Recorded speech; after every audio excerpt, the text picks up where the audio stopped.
साथीभाइहरु welcome back to my channel र फेरि तपाईलाई मेरो च्यानलमा अनि मेरो अर्ग्यानिक भ्लगमा वेलकम छ। र आज फेरि पनि म मिनी भ्लग गरिरहेछु।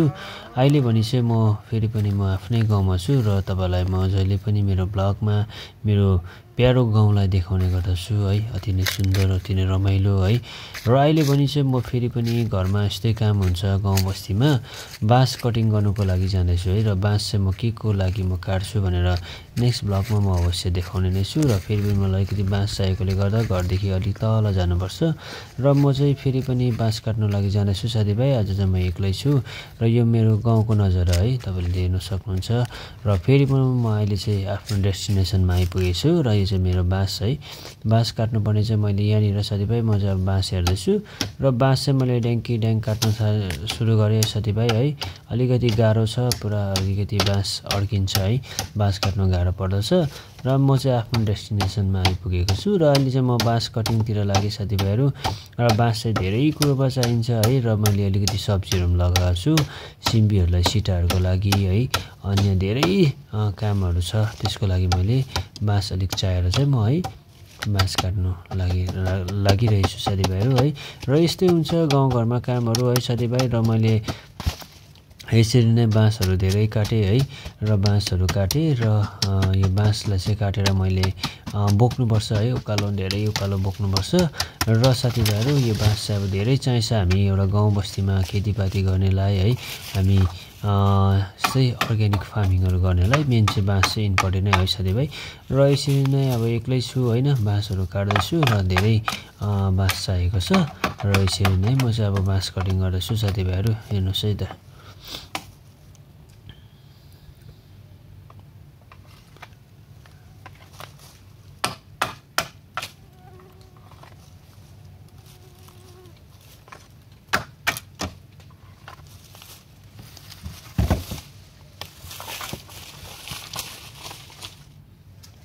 गाह्रो छ साथीभाइहरु बाँस काट्नु पनि हैन। यसरी अब बाँसहरु काट्दैछु, अलिकति जंगलमा साह्रो पर्छ बाँस अल्झेर है।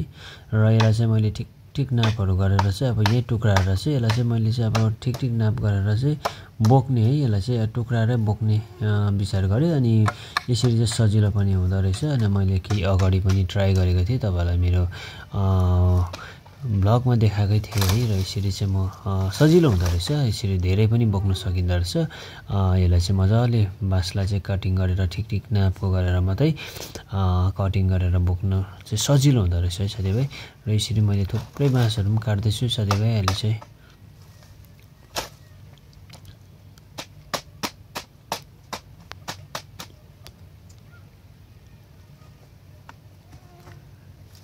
र साथीभाइ हेर्नुस् न, मैले थुप्रै बाँसहरु पनि काटिसकेँ, हत्तु पनि भयो हेर्नुस् न। आम्मामा बाँस तान्दा है अड्केर तान्दा तान्दा हत्तु पनि भयो साथीभाइहरु।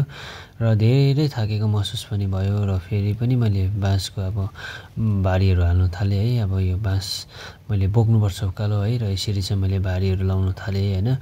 बाँस कटिङ गरेकोले हत्तु पनि भयो साथीभाइहरु, दिनभरि घाम पनि निकै लागेको थियो है। अब फेरि पनि काटेर मात्रै हुँदैन, यसलाई मैले बोक्नु पनि पर्छ।